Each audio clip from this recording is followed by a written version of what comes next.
Last video के 3 important derivations थे। z is equal to root over XL square plus R square, where XL is equal to omega L. दूसरा important derivation था I0 sine omega T, जो हम लोग assume किए थे। और तीसरा equation E equal to E0 sine omega T plus theta, जहाँ थीटा का वैल्यू था tan inverse XL by R. ठीक, अब इस वीडियो में थोड़ा आउटकम्स देख लेते हैं, इन तीनों से क्या इन्फरेंस हम लोगों को मिलता है। पहला, first of all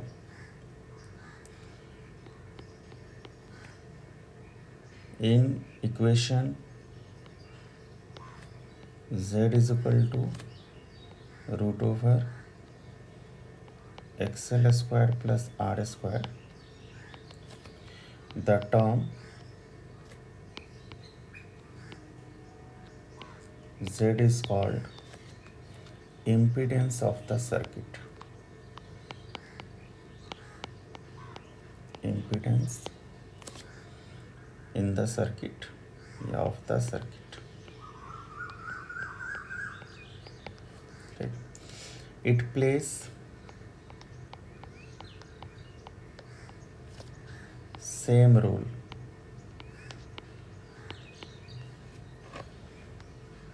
in AC as resistance does in DC। यानी सिंपली एसी सर्किट में ये वही काम करेगा जो डीसी सर्किट में रेजिस्टेंस करता है, यानी इन शॉर्ट ये इफेक्टिव रेजिस्टेंस है।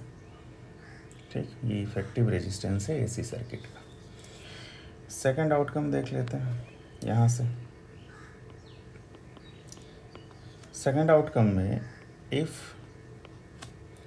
The circuit is will be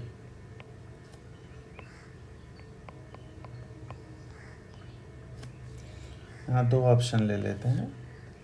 एक, अगर सर्किट प्योर रेजिस्टिव होगा, pure resistive means inductive coil नहीं होगा, सिर्फ रेजिस्टेंस होता तो क्या होता। If the circuit is pure resistive that means self inductance 0, तो ऐसे सिचुएशन में z का वैल्यू आता r। ठीक, बिकॉज एक्सएल एक्चुअली है क्या, ओमेगा एल, और एल का वैल्यू 0 है, तो एक्सएल जो कि खुद ओमेगा एल है उसका वैल्यू 0 हो जाता है। इस इक्वेशन में पुट करने पे यही मिलता है।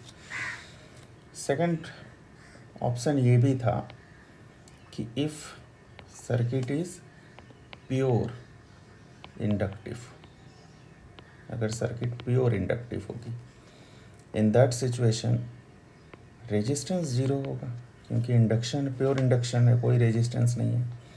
तो ऐसे सिचुएशन में z का वैल्यू होगा XL which is equal to omega L by the same equation. ठीक है, यानी इस केस में जो इंडक्टिव रिएक्टेंस होगा वही इम्पीडेंस होगा। But pure inductive circuit practically possible नहीं है। इसलिए नहीं है क्योंकि वो किसी न किसी मटेरियल से बना होगा, और अगर वो किसी मटेरियल से बना है तो डेफिनेटली उसमें कुछ ना कुछ resistance, that means pure inductive circuit is an ideal case, यानी सच में नहीं होता है। ठीक है, नेक्स्ट, इस इक्वेशन में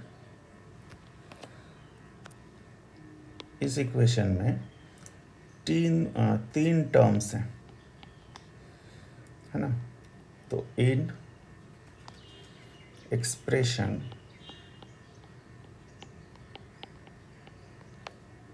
z इज इक्वल टू, या z स्क्वायर कर देते हैं, squaring both sides, R square plus XL square.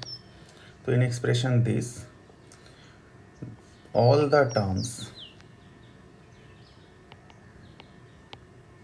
terms means xl, z and r may be represented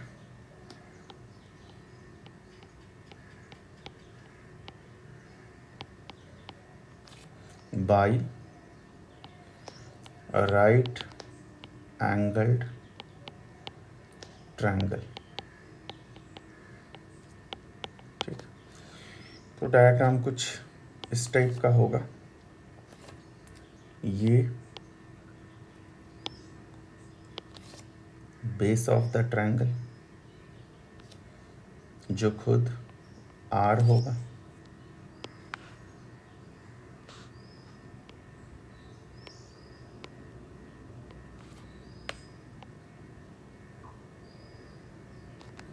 ये z होगा, ये एक्सएल है,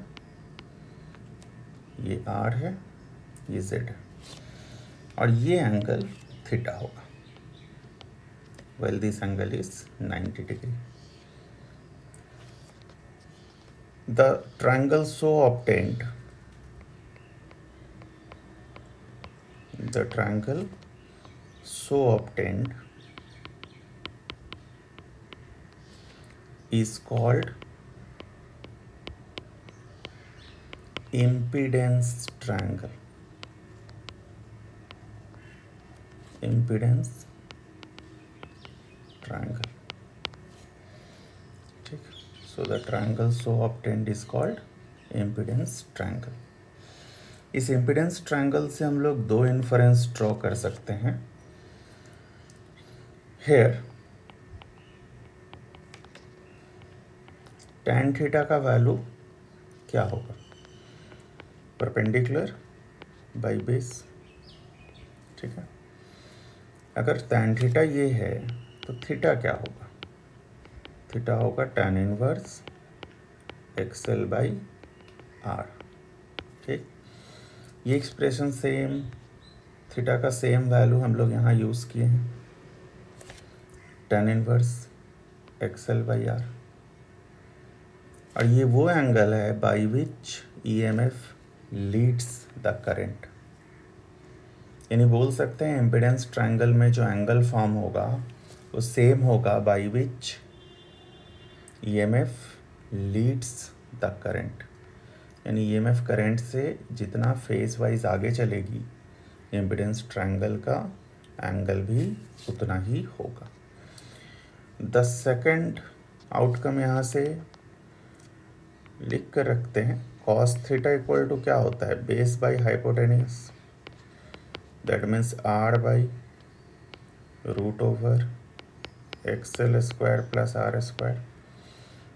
थोड़ी देर में हम लोग देखेंगे this term is called power factor. ठीक, this term is called power factor. आगे चल के देखते हैं इसका यूटिलाइजेशन क्या है. बट यहाँ से दो चीज़ें और पता चलती है पावर फैक्टर के केस में. स्पेशल केस बोलकर डिस्कस कर सकते हैं हम लोग इसको. For a pure inductive circuit, pure inductive circuit means resistance नहीं रहेगी. इन दैट सिचुएशन आर का वैल्यू 0 पुट करके यहाँ मिलेगा cos theta is equal to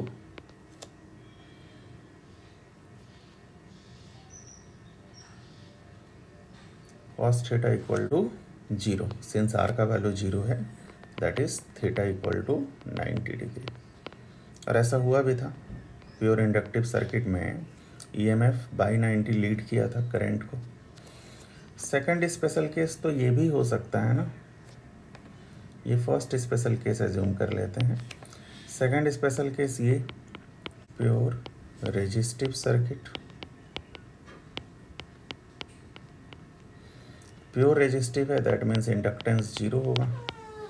और अगर L का वैल्यू 0 होगा तो यहाँ L का वैल्यू 0 पुट करने पे आएगी cos theta equal to r by r यानी 1, that is theta equal to 0 degree. यानी इस केस में थीटा का वैल्यू 0 है, यानी प्योर रेजिस्टिव सर्किट में थीटा तो एक्चुअली वो एंगल है by which EMF leads the current. तो प्योर रेजिस्टिव सर्किट में ईएमएफ करंट को लीड नहीं करता है, that means theta equal to 0। अभी तक ये आउटकम नंबर 3 था। अब आते हैं आउटकम नंबर 4 में। और आउटकम नंबर 4 डिस्कस करने के लिए एक बार उन दोनों इक्वेशन को रिकॉल करते हैं जो करंट और ईएमएफ को रिप्रेजेंट करते थे। तो करंट का इक्वेशन था I equal to I0 sine omega T, और ईएमएफ का इक्वेशन था E is equal to E0 sine omega T plus theta. ठीक है, और थीटा का वैल्यू हम लोगों को पता है, एलआर सर्किट में होता है tan inverse XL by R, previous video में देख सकते हैं। तो यहाँ से एक इन्फ्रेंस तो आता है क्या, here E leads I by theta. In other words हम लोग बोल सकते हैं I lags E by theta. तो इस सिचुएशन में एक फेजर डायग्राम ड्रॉ करेंगे हम लोग, और उस फेजर डायग्राम को हम लोग ऐसे दिखा सकते हैं।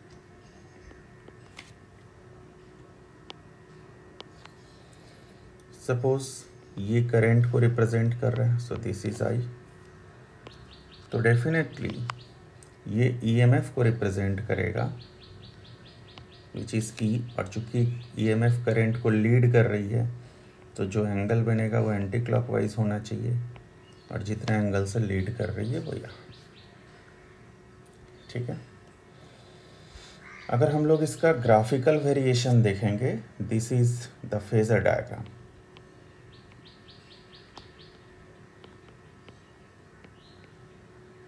This is the phasor diagram. अगर E और I का एक ग्राफिकल वेरिएशन देखा जाए तो वो कुछ इस टाइप का होगा। 6th graphical variation.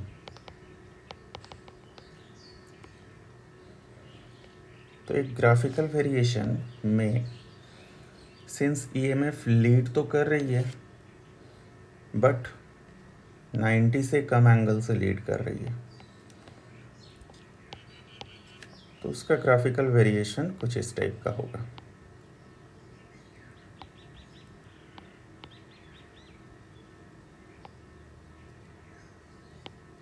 If this is T, इस तरफ E और I, तो ऐसे सिचुएशन में अगर I ऐसे है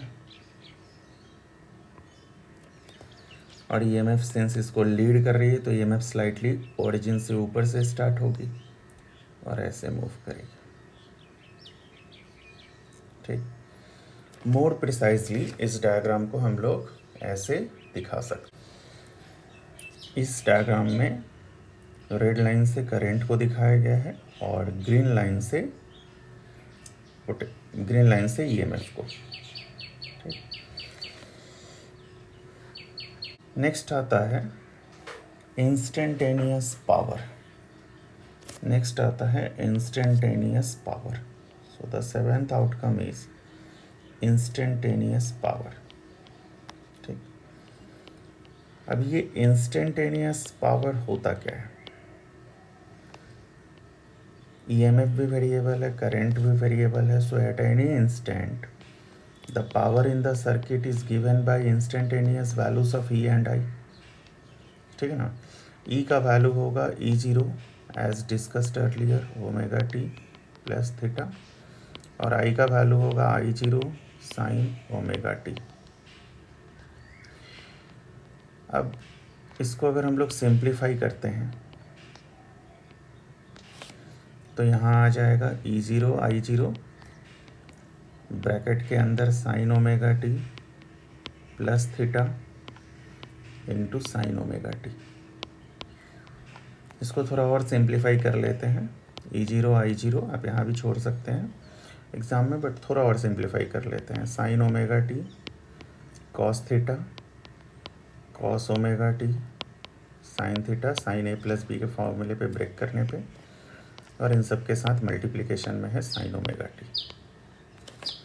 जब हम लोग फर्दर मूव करेंगे तो ई zero I zero, sign omega T यहाँ मल्टीप्लाई होगा फर्स्ट टर्म में, तो ये हो जाएगा कॉस थीटा, पहले लिख लेते हैं साइन स्क्वायर ओमेगा टी, और दूसरा होगा sine theta sign omega T into cos omega T. अगर हम लोग यहाँ हाफ से मल्टीप्लाई करते हैं आउटसाइड द ब्रैकेट, तो अंदर 2 से इंटू करना होगा, तो ये होगा cos theta 2 sine square omega T, और ये होगा sine theta 2 sine omega T cos omega T.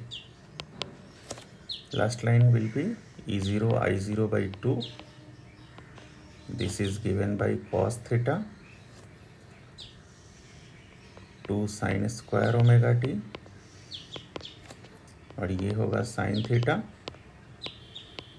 Sign 2 omega T. So this is the instantaneous power. Next, अगर ये इंस्टेंटेनियस पावर है तो एवरेज पावर, ये लास्ट आउटकम है, average power over whole cycle, one complete cycle क्या होगा। So average power over one complete cycle क्या होगा। As per calculus average power को हम लोग लिख सकते हैं integration of 0 to t P I D T whole divided by integration of 0 to t dt।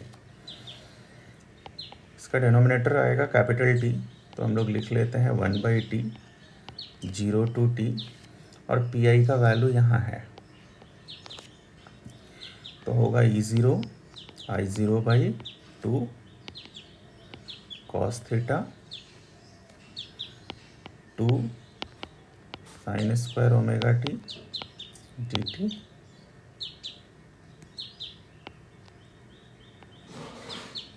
Plus sine theta sine 2 omega T whole into D T.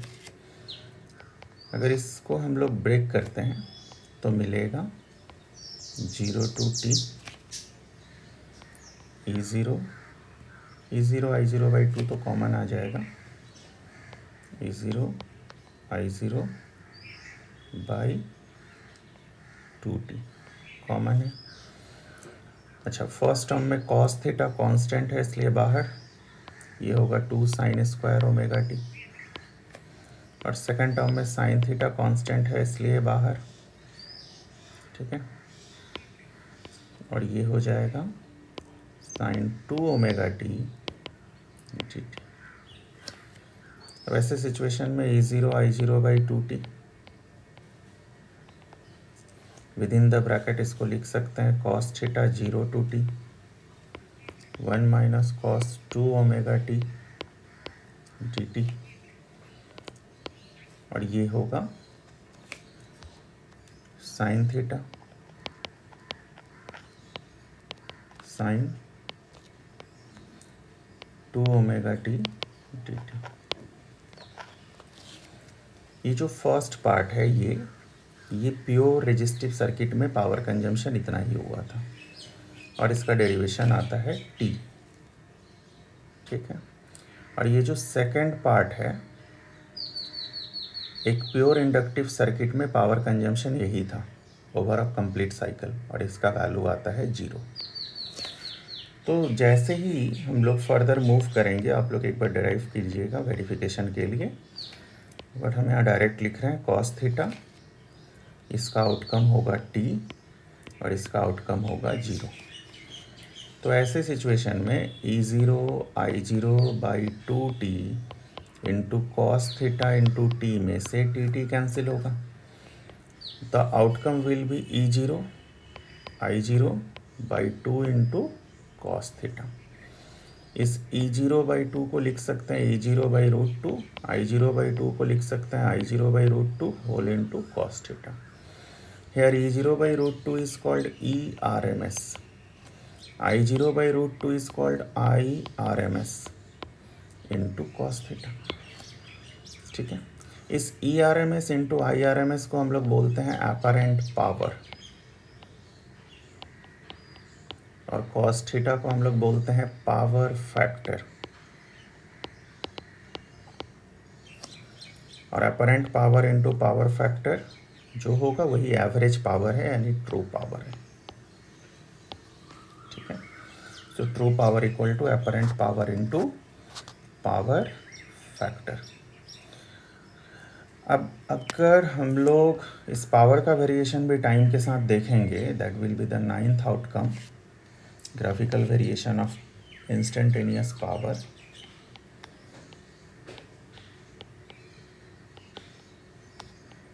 Graphical variation of PI।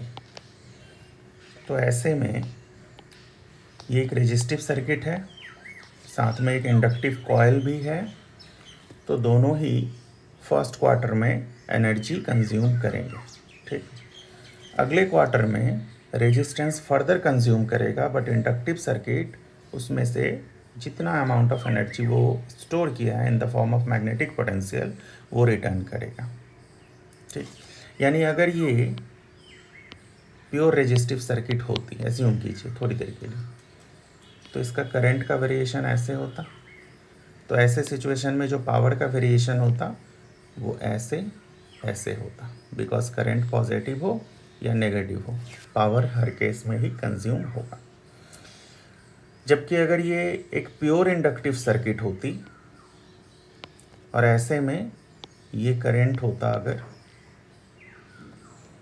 तो यहाँ power का consumption कुछ इस type का होता। First quarter में power consume होता, second में रिटर्न होता, कंज्यूम होता, रिटर्न होता, कंज्यूम होता, रिटर्न होता, कंज्यूम होता, रिटर्न होता। अब अगर इस दोनों को एक साथ मर्ज कर दिया जाए, because it's both inductive as well as resistive circuit, तो इसका ग्राफ कुछ इस टाइप का आएगा। ये करंट है, सॉरी ये टाइम है, ये एक्सिस टाइम है। और अगर करंट ऐसे है तो आप इस ग्राफ और इस ग्राफ को एक साथ मर्ज कीजिए, आपको क्या मिलेगा? फर्स्ट क्वार्टर में ये दोनों, फर्स्ट क्वार्टर में ये दोनों, ये ग्राफ और ये ग्राफ मर्ज होंगे, और सेकंड क्वार्टर में भी। तो ऐसे सिचुएशन में कुछ इस टाइप का ग्राफ मिलेगा। फर्स्ट क्वार्टर में एनर्जी कंज्यूम होगा, सेकंड क्वार्टर में सिर्फ वो पार्ट ऑफ एनर्जी रिटर्न होगा जो इंडक्टिव सर्किट कंज्यूम किया है। फर्स्ट क्वार्टर में कंज्यूम होगा, सेकंड में रिटर्न होगा, फर्स्ट में कंज्यूम होगा, सेकंड में रिटर्न होगा। यानी यहाँ जो कंज्यूम हो रहा है, कंजम्पशन दोनों के कारण हो रहा है, एल और आर दोनों के कारण, बट यहाँ जो रिटर्न हो रही है वो सिर्फ एल के कारण, और जो एनर्जी आर में लॉस हुआ है वो लॉस्ट। ठीक है, मोर प्रिसाइजली हम लोग इस डायग्राम को ऐसे देख, इस डायग्राम में येलो कलर से एनर्जी के कंजम्पशन को रिप्रेजेंट किया गया है, ब्लू कलर से करंट को, और रेडिश कलर से इंस्टेंटेनियस वोल्टेज को। और डेफिनेटली करंट लैग कर रही थी इस केस में, तो करंट ऑरिजिन के नीचे से स्टार्ट होगी, और जो सैडेड पोर्शन है, येलोइश पोर्शन है, वो एनर्जी कंजम्पशन दिखा रहा है। वेयर एज एवरेज पावर क्या था? VRMS RMS IRMS into cos theta, वो कांस्टेंट था, तो उसको एक हॉरिजॉन्टल स्ट्रेट लाइन से हम लोग रिप्रेजेंट करेंगे।